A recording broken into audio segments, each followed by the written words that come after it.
What's going on, guys? Welcome to another episode of E4 Your Eternity Season 2. This is episode 15, and with me, as always, I have Blue Spade. hmm Uh, so pretty much we're already at the actual beginning of the fight against the Knockers invading Renrel City.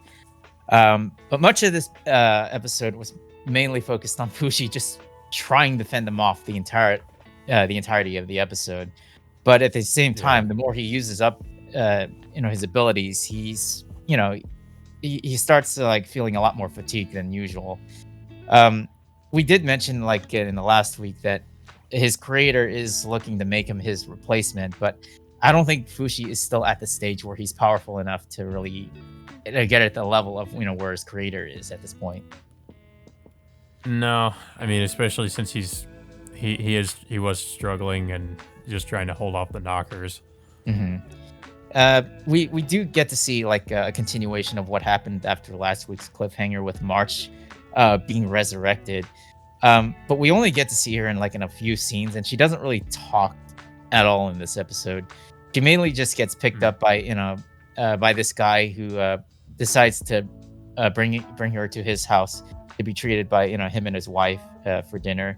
But of course, off screen, like she mentions that she needs to go see Fushi badly, and she before this the wife and husband decide to treat her.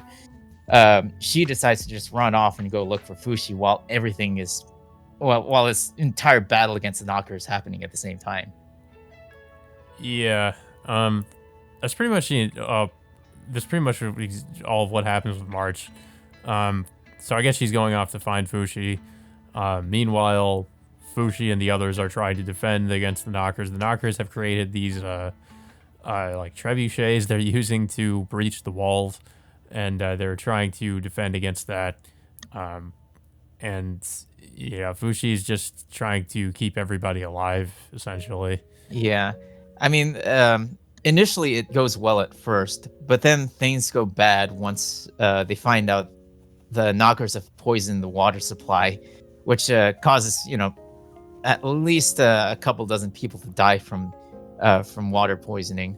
So they pretty much force everyone in the entire city to not consume any water at all, which complicates things even further.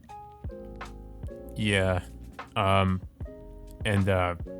Fushi, like he eventually is just he's just so exhausted because he's trying to do so many things at once. And I think the Knockers do eventually are able to get one of their one of them is able to kind of get through and get behind their barricades. Yeah, but unfortunately, that's the point where Fushi ends up passing out from the amount of exhaustion that he had to exert from pretty much just whatever he was trying to do, like all over the city, because there's only so much he can really do. So that pretty much leaves what was it, Hyro, Kai, and Messar to pretty much hold the line from where they are. And what's also surprising, that Echo decides to join the fight as well and manages to hold her own and somehow survive all of that. I mean, I didn't even know she could properly hold a sword. I don't even know. Yeah, I don't even know how or when she got the training. I mean, they never really showed that, but yeah, I suppose because I don't know where Echo even got the amount of training that she got. Yeah. Maybe it happened during that whole 1 year time skip or whatever they call it. Maybe she got that amount of training, but while this is going on, Fushi wakes up, and the first thing he finds out that the Knockers have overrun the initial barricade, but he finds out that Messar, Kai, and Hyro are all dead, and the only person he can find alive are Echo and Kahaku. Well, yeah, and he finds this out because he's able to take their forms. These guys are, they get killed off screen, but we do find out what happened to them once Echo shows up and Fushi touches her pod, and then he can see her memories of what happened to him. basically, I think it was it Messar. He gets one of the knockers gets to him. Uh, I think it was him. Uh, Yeah, like yeah. one just like shoots right into its neck, and you can see a couple of its tentacles just like wiggling out of him. But Mhm. before he can really find out, I think Kahaku ends up killing him. Before I guess he can turn into some kind of knocker zombie of sorts. Yeah, that kind of took me a little bit by surprise. I guess it really shouldn't because we know Kahaku is related to Hayase. Um, then he's starting to kind of act a little bit more like her because after he kills him, he says, "I have to do this to protect Fushi" or something like that. Yeah, and he's also a little bit dismissive of the fact that those three guys died. When he talks to Fushi about what happened, he's just like, they did their duty. Or something like that of the sorts. He just doesn't feel any Yeah. sympathy for them of any kind. Um, so they're pretty much like before Fushi leaves, he leaves behind copies of his three friends before he decides to go out and just take matters into his own hands and then just go after the knockers themselves. Yeah. Um, it's kind of where things end. I mean, there wasn't too. I mean, the episode, like a lot of it was just Fuji trying to help with the defense of the city. Um, and I mean, the only thing that really happened with March was that that family tried to take her in, but then now she's trying to find Fushi. And then the interesting things more so happen, near the end of the episode with what Kahaku does. So now I'm kind of wondering if Kahaku was going to be maybe a villain in a way, if he's going to just become crazy or something, if that's where they're going with it. Um, but I'm not too sure. It could go that direction because of who he's related to. I mean, But it's possible that the knocker in his arm might be influencing him of yeah, sorts, that too. or it could be maybe, but based on the episode preview of next week, it seems like Bond is going to take it upon himself to resurrect Hyro, Kai, and Missar because of what he's about Yeah. to do. Because the only things that are keeping them from being resurrected are the rope links that Fushi set up next to them. Well, of course, Mm. I don't know why Bond is still not telling Fushi, to try to resurrect him.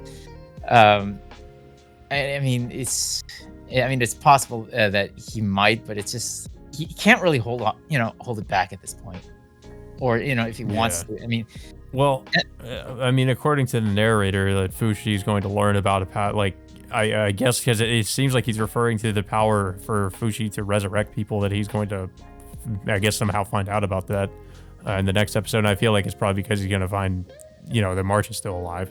yeah, or he can end up finding the other three guys, you know, being alive again of sorts. But it's just, yeah, it's Yeah. just, I don't know. I just really feel like Bond really should have been upfront about to Fushi about this whole thing of him resurrecting people. I mean, Mhm. it's unknown like what Fushi will think about this whole new ability overall. It's unknown. Maybe he'll just. It's possible that he might overly abuse that sort of power to bring his friends back. But what would his resurrected soon to be resurrected friends think about how he's handling the whole situation? Because he's interfering with the natural laws of like how life works of sorts. Yeah. Yeah. I mean, it'll be interesting if there's some kind of consequence to that, but based on how season two's been going so far, I kind of doubt it. So, I mean, who knows? But I thought this it was an okay episode. Again, I felt like it could have been a little bit better. Like some parts were just kind of boring because like there wasn't really too much happening, and the only interesting things had to do with March, which didn't really take up much of the episode, and really the stuff happening at the end. Everything else was just Fushi trying to, like I said, trying to keep the knockers out. And of course the knockers try to find a way into their water supply. Then they end up breaching the walls. I Yeah, mean, it could have been more exciting, I guess. It just kind of the way it was presented was just kind of I don't know. there was this one scene in this episode where Fushi tasked like all these other soldiers to help protect him from the knockers while he's out, fending off the knockers somewhere else. Like they just focus on that scene like for a few minutes, Well, one of the Hmm. characters, in that group mentions that, "Hey, we've been sitting here for several hours. What are we supposed to do?" Like, Yeah. just protecting Fushi, just standing there for for whatever how long, just for him to fight knockers elsewhere. So it's just, I don't know. I just didn't feel like that needed to be there, to be honest. Yeah, it really didn't. It just feels like it's more so trying to take up time, if anything. Um, but yeah, I just thought it was an okay episode. It wasn't really too much better or worse than the last one, I suppose. It was just all right. I don't know if you have anything else to say about it. I mean, it was okay. I mean, at least we're finally getting to the climax of the season, and it's definitely going into the direction where Fushi will eventually find out of his resurrection abilities. Yeah. But however they're gonna handle the ending to this fight, it's not known at this point. But we could assume that they'll manage to finish off the knockers one way or the other. Yeah, I guess we'll have to see, but I don't. But yeah, I guess that being said, guys, until next time, we will see you all later.